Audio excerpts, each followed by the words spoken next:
Bonjour Saint-Amabilien, bienvenue à cette toute nouvelle capsule là, sur l'algèbre. C'est ça, c'est le commencement de notre nouveau chapitre, le chapitre 5. En fait, hein, on va remarquer bien sûr que c'est le chapitre là, sur lequel on s'était laissé. Donc on n'avait pas eu le temps d'avoir d'évaluation là-dessus. Vous allez remarquer aussi là, que la première partie du cours, comme je vais le dire dans le plan de match ici, là, la première partie du cours, on l'a déjà vu. Puis, ce cours-là va être fait en troisième partie, en trois parties, pardon, pour les notions théoriques. Donc, pour les deux dernières, là, on les a pas encore vues. Mais je vais parler de ça en détail, là, dans les minutes qui suivent. Pour la carte zéro, c'est une carte qui est optionnelle, là, mais c'est vraiment une carte qui a pour but de préparer, là, pour l'an prochain. Je sais que, bon, peut-être que pour bien du monde, ça va être chinois, cette affaire-là, mais l'année prochaine, ça va être vraiment important d'être capable de ramener ce concept d'exposant-là vers les notions de fonction qu'on a vues aujourd'hui. Fait que je vais parler de ça un petit peu, OK? Donc, on va remarquer dans le fond, tu sais, d'habitude, nous, ce qu'on a, c'est ax plus b, hein, ou des choses comme ça, ou la fonction inverse, là, mais ce qui va arriver pour la fonction exponentielle, là, on va avoir, mettons, une base ici, hein, soit disons un chiffre, là, puis on va avoir un exposant x, par exemple. OK? Donc, dans le fond, ma variable indépendante ici va se trouver être en exposant. Puis ça va être comme vraiment un des gros concepts l'année prochaine, là, la fonction exponentielle.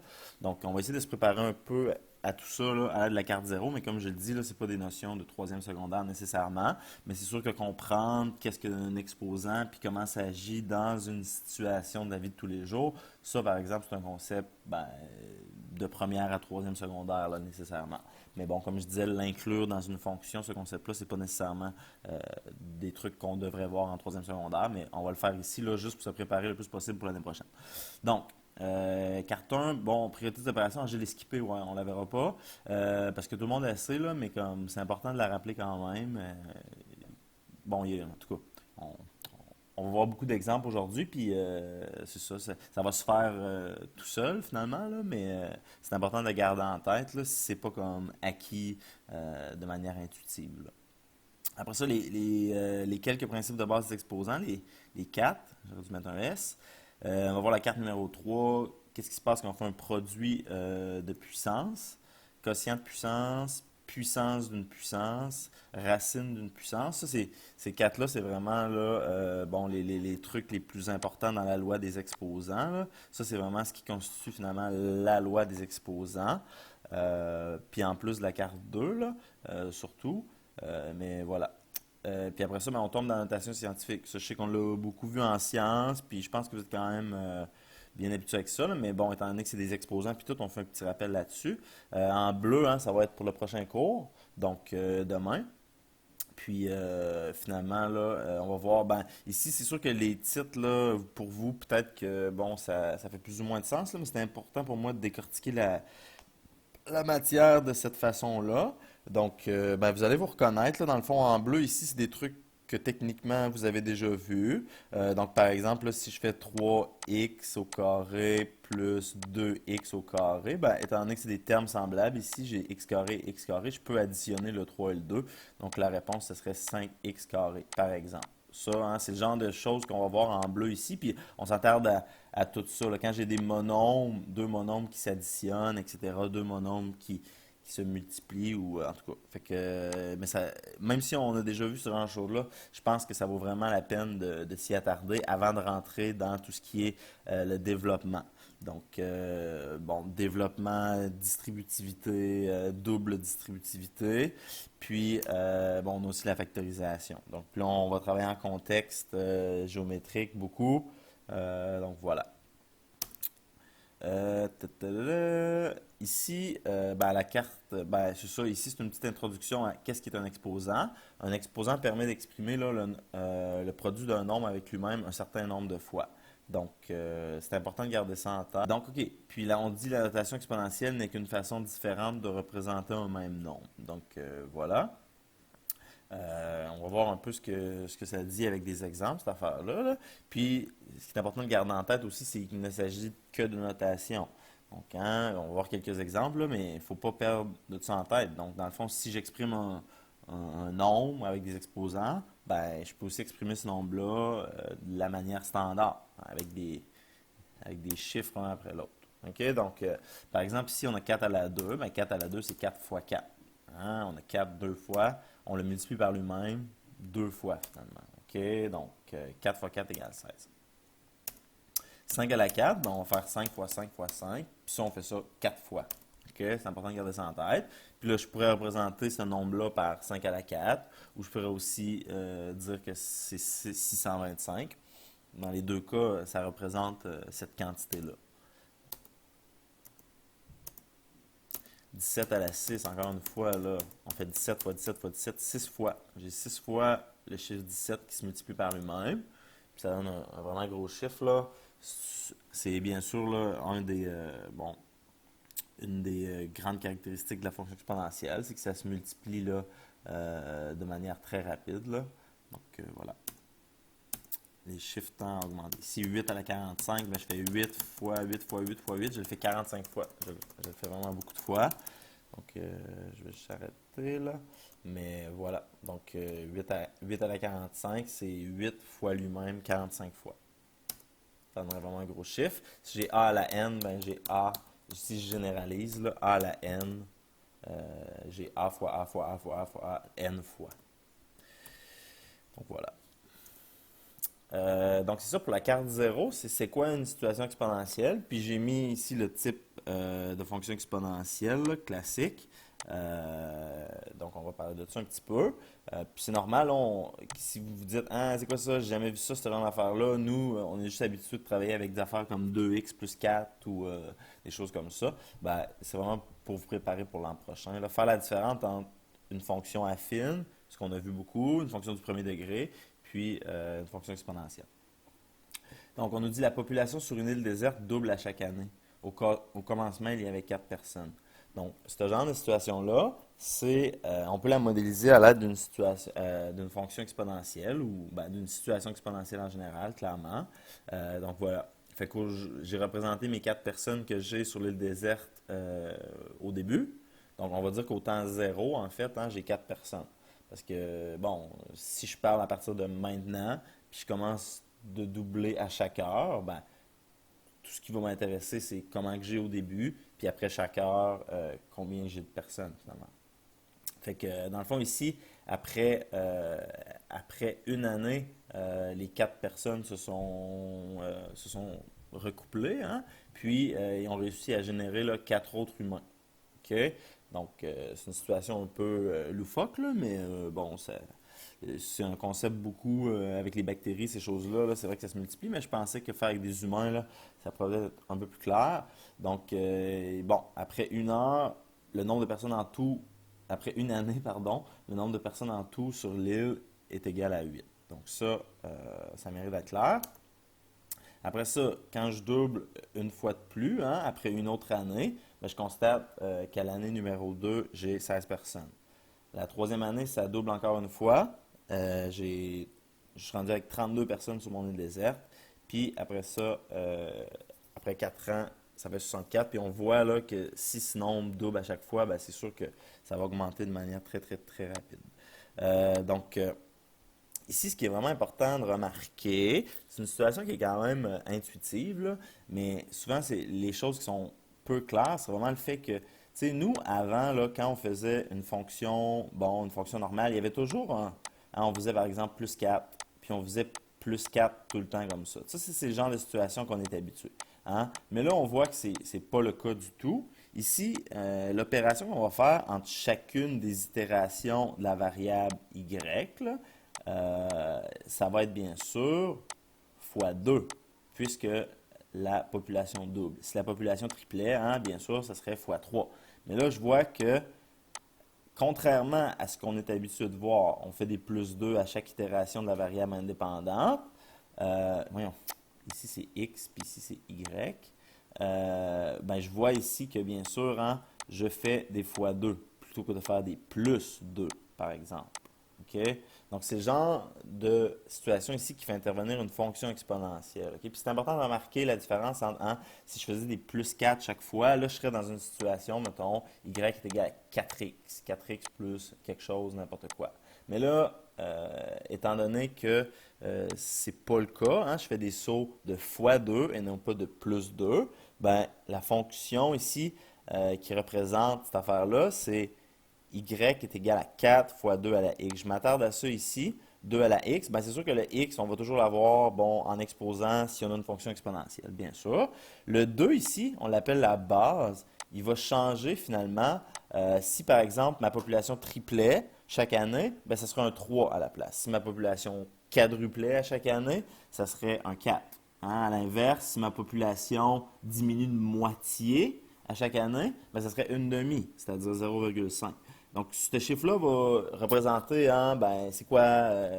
Ça va être un peu le taux de variation, mais bien sûr, on n'utilise pas le taux de variation quand on parle de fonction exponentielle, mais on l'appelle la base, puis c'est un peu ça qui dicte ben, comment est-ce que ma population se comporte. Est-ce qu'elle diminue de moitié? Est-ce qu'elle double à chaque heure? C'est quoi qui se passe? OK? Puis dans le fond, le 4 ici, on l'appelle, bon, la valeur initiale ou, bon, je ne me souviens plus du terme exact, là, mais on a un terme spécifique là, dans ces eaux-là qui détermine dans le fond combien de personnes j'avais au début. Combien de personnes j'avais au début de mon expérience. Puis, bon, ça fait pas mal le tour sur l'exemple de ma population, mais on remarque aussi là, que pour ceux qui vont faire des maths financières, par exemple, ben, dans le fond, c'est aussi la fonction exponentielle qui va régir n'importe quel type d'investissement bon, à un taux d'intérêt composé, bien sûr. Puis on va dire tout simplement que si j'investis 1000 dollars à un taux d'intérêt de 5%, ben le nombre d'argent que je vais avoir après un temps X, si, bon, si mon taux d'intérêt est annualisé à chaque mois, par exemple, ben, je dirais, mettons, qu'après 10 mois, la somme d'argent que je vais avoir dans mon compte. On voit ici que c'est une fonction exponentielle. Pourquoi?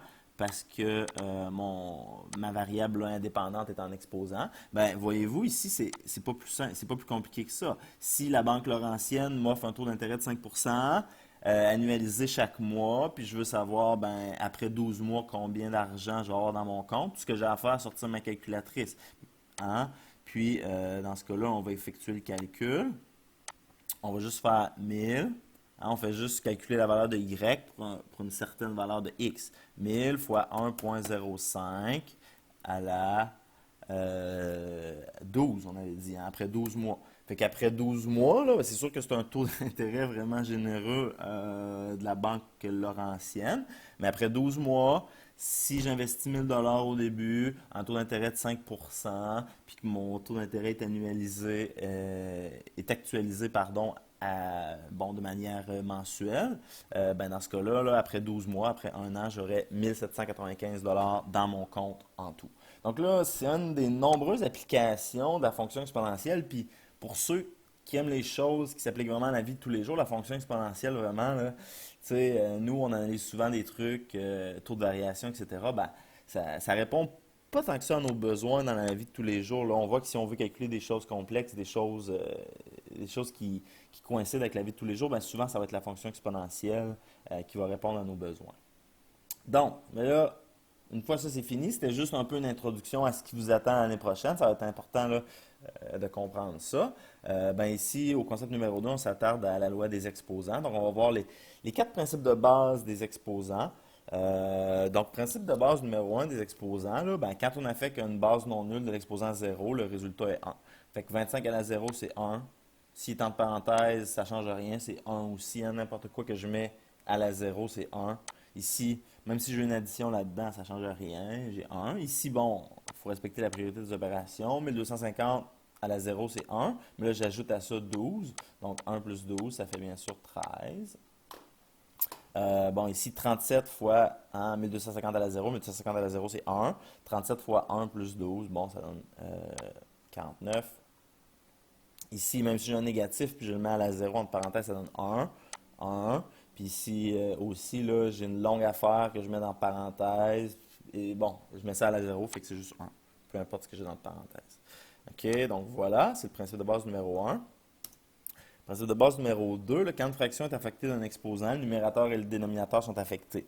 Donc là, je vais m'attarder sur le cas classique, là, que, OK, mettons que je mets 5 à la 2. Normalement, c'est 5 fois 5. 5 fois 5 égale 25. Ça, c'est vrai. Mais on voit que, hein, bon, le 5, il y a un 1 de sous-entendu au dénominateur.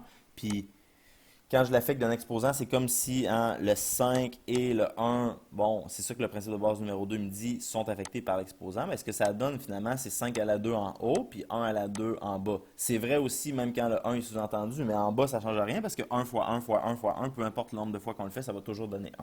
OK? Donc, bien sûr, là, je ne tiens pas compte de ça quand j'ai un exposant qui sous-entend, quand j'ai là, un dénominateur qui est sous-entendu, comme dans cet exemple. Mais si j'ai un dénominateur qui est autre que 1, finalement, ben, il va falloir que je prenne ça en compte. OK? Mais quand c'est 1, finalement, le dénominateur sous-entendu, là, c'est-à-dire qu'il n'y en a pas, il n'est pas explicitement mentionné, ben là, dans ce cas-là, il va falloir, là, je peux l'ignorer, pardon. OK.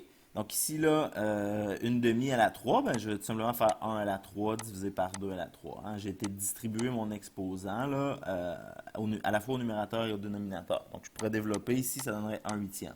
OK?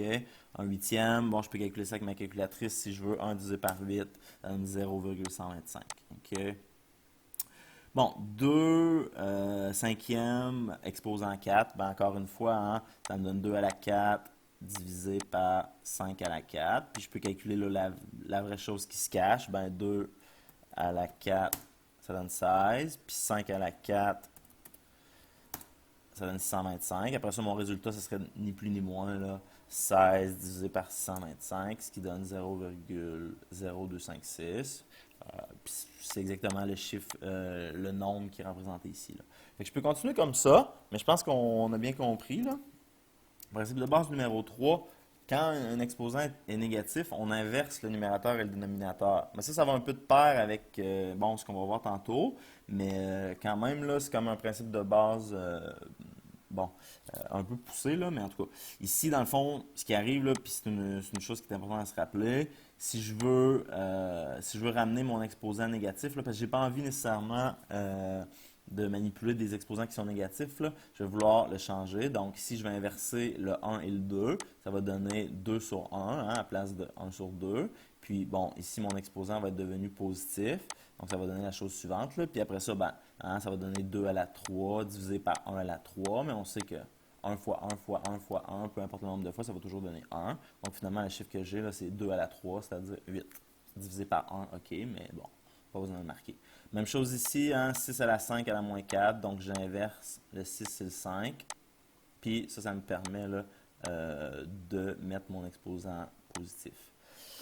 Donc, je vais juste m'attarder ici là, à l'exemple F. Hein. Ici, j'ai bien sûr un exposant 1 qui est sous-entendu encore une fois.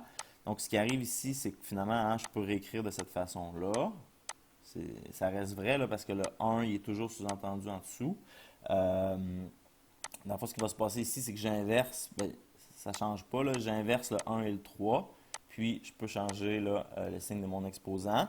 Donc, ça donne bien sûr encore une fois, là, pas encore une fois, mais bon, au dénominateur, c'est 3 à la 2, c'est 9. Donc, un neuvième, ça serait la valeur là, de ma fraction. Donc, il faut que je sois capable d'utiliser ce principe-là là, dans mes calculs. Principe de base numéro 4, ben, quand la base est négative, le résultat est positif si l'exposant est pair, puis négatif si l'exposant est impair. Donc voilà, si je fais moins 4 fois moins 4, ben on sait là que hein, je peux facilement calculer ça. Fait que moins 4 fois moins 4, ben, ça donne 16. Vous voyez, c'est comme si les moins s'annulaient. Mais si je le fais une autre fois, moins 4 fois moins 4 fois moins 4, excusez-moi.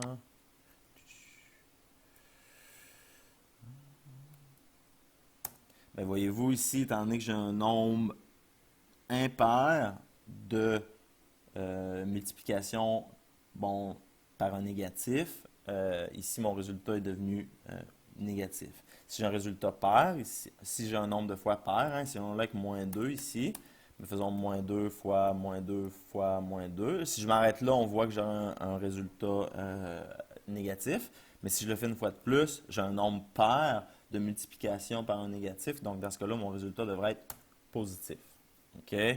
Donc, puis on peut continuer ainsi là, pour tous les chiffres. Donc, ça fait le tour des principes de base des exposants. Là, on attaque vraiment, là, on attaque vraiment les trucs bon, de loi des exposants, là, les trucs les plus importants.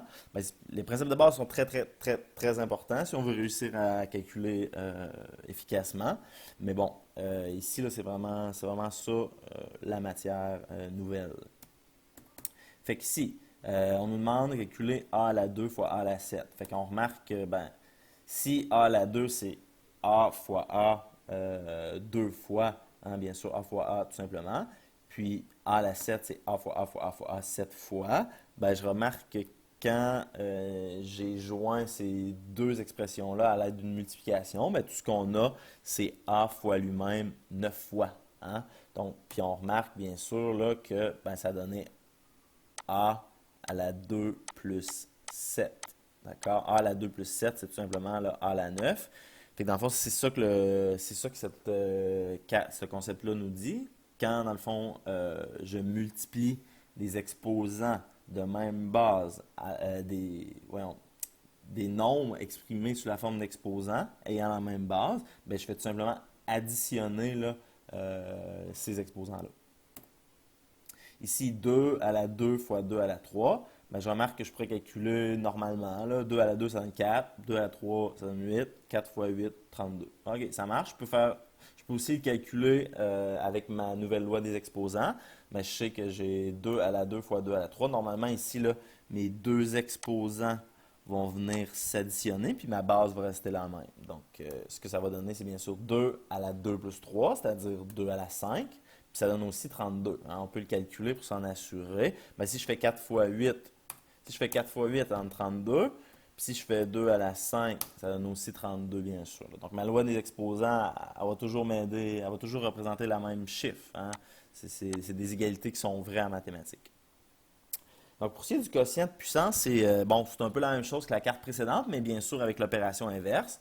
Donc, ici, on voit qu'à la carte précédente, quand je multipliais, quand je multipliais là, deux bases, bon, deux nombres exprimés sous la forme exponentielle, si je les multipliais, puis que les bases étaient les mêmes, là, c'est-à-dire les exposants s'additionnaient. Ici, c'est l'inverse un peu. C'est-à-dire si je divise des nombres exprimés sous la forme exponentielle étant exprimés sous des bases identiques, ben, dans le fond, ce que je vais faire ici, c'est soustraire les exposants. Okay? Donc, a à la 7 fois a à la 2. Ben, je peux le poser comme ça si je veux. Puis, ben, ici, on se souvient qu'on peut simplifier là, quand j'ai des choses qui sont pareilles en haut et en bas, puis que j'ai juste des multiplications entre eux, là, je peux facilement simplifier. Fait qu'on remarque ici que tout ce qui me reste, c'est a à la 5. Puis, encore une fois, bien sûr, là, c'est cohérent avec ma loi des exposants, là, parce qu'ici, on ferait a à la 7 moins 2, c'est-à-dire a à la 5. Encore une fois, ici, hein, je peux simplifier directement ou effectuer l'opération avec de vrais chiffres. Là. 2 à la 5, c'est 32. 2 à la 3, c'est 8. Ben, 32 divisé par 4, c'est 4. 32 divisé par 8, pardon, c'est 4. Je peux le faire avec ma loi des exposants aussi. 2 à la 5 moins 3, ça fait 2 à la 2, ça fait 4. Là, on voit que ben, faire ça ici, ça serait utile. Probablement, on pourrait le faire tout le temps, puis on n'aurait pas tant que ça besoin de se servir de la loi des exposants. Mais dans le fond, ce qui va arriver vraiment, c'est qu'on va se servir de variables beaucoup dans les questions. Donc, à partir de ce moment-là, ce sera plus possible pour nous juste de se transformer sous la forme standard. Là. Fait que on va devoir absolument utiliser cette méthode-là, OK, si on a des variables. Donc, si je généralise, ben, quand on divise deux bases identiques, alors leurs exposants se soustraient. Puissance d'une puissance, ici, quand un nombre exprimé sous la forme exponentielle est lui-même affecté d'un exposant, il faut multiplier les exposants. Donc, a à la n, je prends tout ça, je le mets entre parenthèses, puis je l'élève à la m. Donc, ici, là, bon, bien sûr, ce qui va se passer, c'est que le n et le m vont se multiplier. On dit, par exemple, simplifier l'expression suivante, ben, a à la 5, je mets ça entre parenthèses, je l'élève à la 2, ben c'est, hein, on effectue la multiplication requise, a à la 5 fois 2, c'est-à-dire a à la 10. Donc, vous voyez, on a comme fait le tour, là, on a fait la multiplication. Quand est-ce qu'on multiplie des exposants? Quand est-ce qu'on soustrait des exposants? Là, on est dans le quand est-ce qu'on multiplie des exposants. Puis vous doutez bien que le prochain, ça va être quand est-ce qu'on divise des exposants. Ben, c'est le concept relatif à une racine de puissance. Donc, dans le fond, ici, on remarque avec le petit libellé de la carte que ben, le chiffre en exposant va aller au numérateur de mon exposant. Puis ici, le radicant va servir de dénominateur à mon exposant. Hein? Pour ceux qui ne se souviennent pas, quand j'ai une racine carrée avec rien ici, là, c'est comme si j'avais un 2 de sous-entendu. Donc, dans ce cas-là, si j'étais dans cette situation-là, ben, je devrais simplifier, puis ça donnerait, là, si on l'avait vu, je vous rappelle, c'est juste une révision, a à la 4 divisé par 2, puis là, je pourrais là, diviser ici, ben, a à la 2, tout simplement, ce serait le résultat. OK, donc voilà.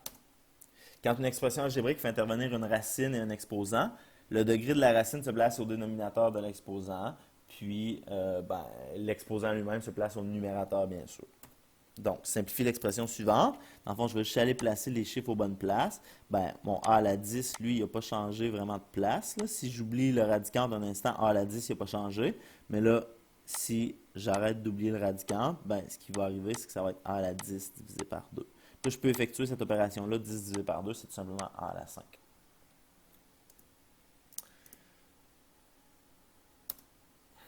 Bon, donc là, j'avoue que c'était quand même rapide, mais pour la loi des exposants, là, c'est pas mal ça. Là, c'est sûr que ça va se compliquer au prochain cours parce qu'il va falloir comme prendre la loi des exposants puis l'appliquer dans un contexte où on n'a pas juste des multiplications puis des divisions, on a aussi des plus là-dedans. Fait qu'il faut appliquer la distributivité des fois, il faut additionner nos coefficients, il faut savoir là, faut être capable de prendre cette loi des exposants-là puis l'apporter plus tard. Mais on va voir qu'on va finir aujourd'hui là, avec le concept de notation scientifique, puis on va voir quelques exemples récapitulatifs, puis ça va être tout. Mais vraiment, là, ça va être demain qu'on va prendre ces concepts-là puis on va les apporter un peu plus loin. Donc allons-y. Pour la notation scientifique, bon, ça on l'a vu beaucoup, là, fait que je vais juste faire une couple d'exemples pour qu'on se souvienne. Exprimer sous la forme standard le nombre représenté de manière scientifique, ben, 5 fois 10 à la 7. Puis là, moi, c'est un truc que je vous donne, là. Quand j'ai n'importe quel chiffre, je peux ajouter des zéros à gauche ou à droite selon, bon, ce qui me plaît. Hein. Parce que le chiffre, il n'aura pas changé nécessairement là, si j'ajoute des zéros à gauche puis à droite. Parce que si je regarde ce chiffre-là, puis je check à où ma virgule, ben, 0,0005, c'est comme 5. Puis virgule 00, c'est comme si j'avais rien à droite de la virgule. Donc, ce chiffre-là représente bel et bien là, le chiffre 5. Fait qu'une fois que j'ai posé ça, j'ai mis des zéros en masse à gauche puis à droite. Après ça, je peux facilement déplacer mes virgules pour savoir. Là, bien sûr, je peux le calculer avec ma calculatrice en tout temps. Là. Je peux vous faire un petit exemple. Ben, tout ce que je vais avoir à faire, c'est 5 fois 10 à la 7. OK? Ça me permet de calculer en tout point.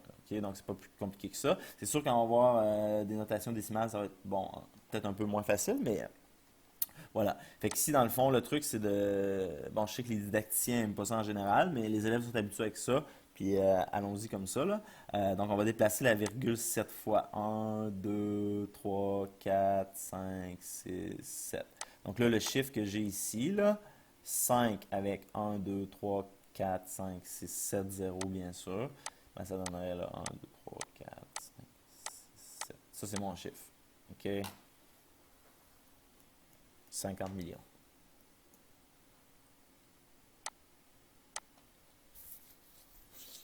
À l'exemple 2 ici, là, on va falloir multiplier avec la notation exponentielle, mais dans l'autre sens. OK? Donc, vous voyez que c'est pas le genre d'affaire que je vais pouvoir faire avec la majorité des calculatrices. Là, parce que, bon, on dirait qu'ils n'aiment pas ça.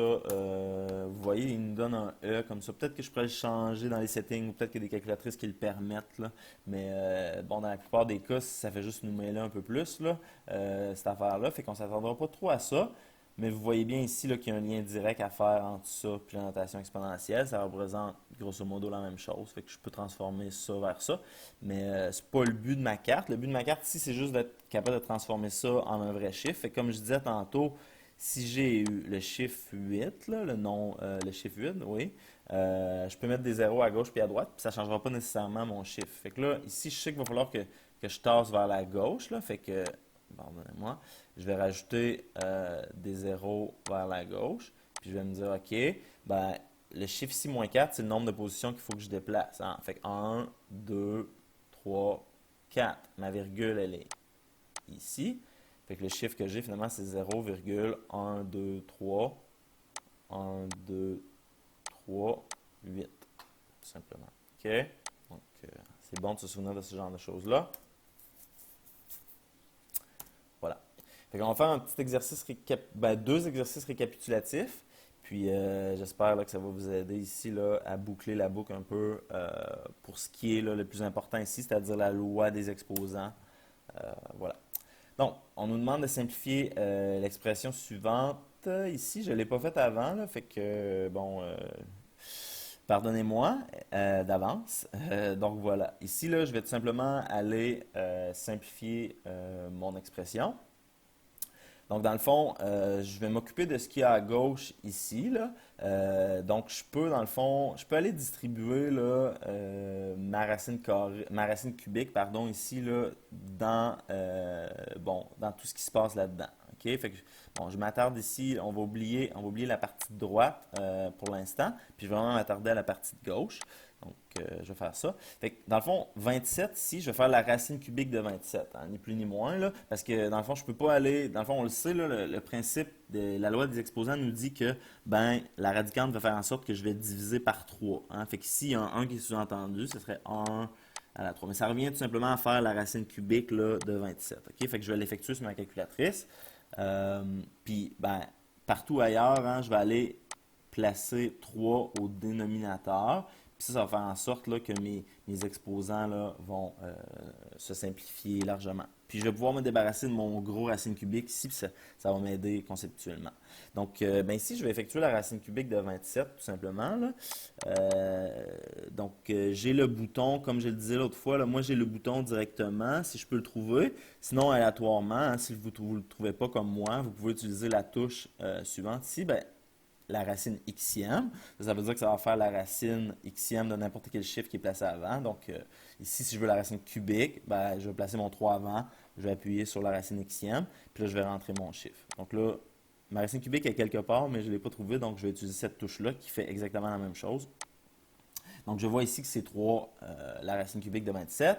À l'inverse, je peux me convaincre que 3 fois 3 fois 3, ça donne bel et bien 27. OK? Donc, c'est comme la marche arrière, on s'en souvient. Donc, ici, déjà, là, j'ai une belle information. Ça donne 3.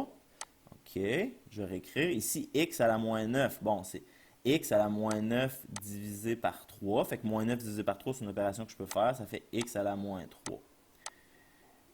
OK. X à la moins 3. Puis ici, ben, 12 divisé par 3, ça donne 4. Fait que j'ai y à la 4. Là, comme on avait dit tantôt, hein, quand j'ai un x à la moins 2, ce que je peux faire, là, c'est tout simplement prendre mon x à la moins 2 puis changer son exposant de signe en le déplaçant du numérateur au dénominateur. Donc là, ce que ça donne finalement, c'est 3 fois, ben, je vais juste effacer pour commencer, 3 fois 3 divisé par x à la 3. Puis j'ai y à la 4 aussi au dénominateur. Okay? Tout ce que j'ai été faire, là, c'est placer ma radicante de ma racine là, au dénominateur de mon exposant. Donc, c'est ça que j'ai à gauche. Puis ici, pardon, j'ai un fois. Puis je vais m'occuper de ce qui est à droite un peu. Puis dans le fond, la première affaire, c'est quand j'ai un exposant ici, je vais aller distribuer cet exposant-là dans tous les termes de ma parenthèse. Mais, première des choses, ici, j'ai un exposant qui est négatif. Bon, j'ai deux choix, là. Je peux flipper, genre, mettre le Y2 en haut, puis ramener le 9x moins 4 en bas. Je peux faire ça. Ou sinon, je peux tout simplement juste là, effectuer là, la multiplication.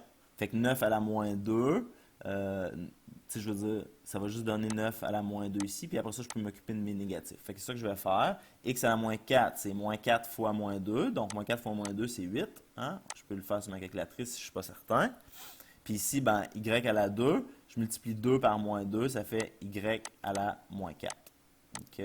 Donc, Y à la moins 4, je sais que si je veux là, je peux le monter en haut, puis ça va donner y à la 4. Même chose pour 9 à la moins 2. Je vais aller le mettre en bas, puis mon exposant va donner positif. Il y a plusieurs manières de faire ça. Je vous rappelle ici que j'ai un signe de multiplication entre les deux. Donc ici, ce que je vais avoir, c'est y à la 4 en haut. Puis j'ai x à la 8 aussi qui n'a pas bougé. Puis, je vais avoir 9 à la moins 2 en bas, 9 à la 2 en bas, pardon. Puis, bon, 9 à la 2, c'est tout simplement 81, là. Je peux juste le calculer. 9 à la 2 donne 81, fait que je vais aller placer ça ici. OK. Donc, une fois que ça c'est fait, ben, je peux tout simplement là, aller simplifier. Donc, je peux alternativement réécrire tout sur une même ligne, là, parce qu'ici, mon fois peut-être qu'il gêne des gens. Donc, hein, une manière tout à fait correcte de réécrire ça, c'est de dire, OK, ben, étant donné que c'est un fois que j'ai ici, je peux juste rassembler tout ça ensemble. OK, 3 fois y à la 4 fois x à la 8. Peut-être que je vais y voir un petit peu plus clair. X à la 8 divisé par x à la 3, puis y à la 4. Puis j'ai aussi un 81 qui est là.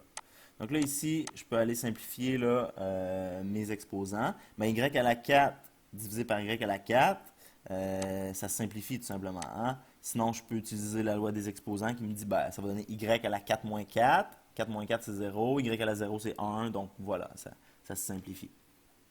Ici, j'ai x à la 8 en haut, puis x à la 3 en bas. Ben, ce que je vais avoir, hein, c'est bien sûr x à la 5 en haut, parce que j'ai 8 moins 3. Ici, ben, j'ai 3 en haut, puis 81 en bas. Donc, ce que je peux faire ici, c'est effectuer la division 81 divisé par 3. Puis, on va voir que ça me donne 27. Je vais avoir bien sûr 27 en bas. Alternativement, là, je peux réécrire ça sous la forme d'exposant. Ici, j'ai 3 à la 1. Puis 81, c'est tout simplement là, 3 à la 4. Hein? Je peux, bon, 3 à la 4, j'ai 81. Donc ici, là, j'aurais pu me servir de ma loi des exposants aussi. Bien sûr, ça aurait été probablement mieux. Là. Fait que j'ai 3 à la 3 en bas. Fait que ça, c'est ma réponse simplifiée. Hein? X à la 5 en haut, divisé par 3 à la 3, c'est-à-dire 27 en bas. OK? Donc, voilà.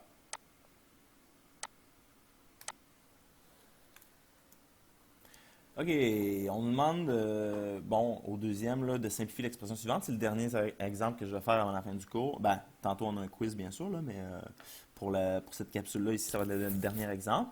Fait que dans le fond, ici, là, j'ai un 3, j'ai un 4, puis j'ai une parenthèse. Donc, je remarque quand même assez rapidement ici qu'il n'y a pas grand-chose à faire dans cette portion-là. Là.